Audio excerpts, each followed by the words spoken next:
O mga anak, handa na kayo. Mga huling araw na yan. Kaya nakikita nyo na yung mga hula na yan, mga huling araw na yan, handa na kayo. Hindi nyo nalalaman kung kailan ang pagparito ng Panginoon ng bahay. Kung sa hapon, kung sa ating gabi, o sa pagtilaok ng manok, o sa umaga. Baka kung biglang pumarito, marat ng kayong nakatutulog. Yan ang pinakamasaklap, mga kapatid.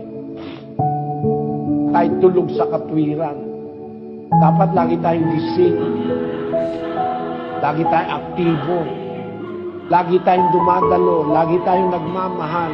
Lagi nananatili ang pag-ibig. Lagi kang mahal ang asawa mo. Pinagmamalasakit mo, pamilya mo. Huwag kayong mag-aaway.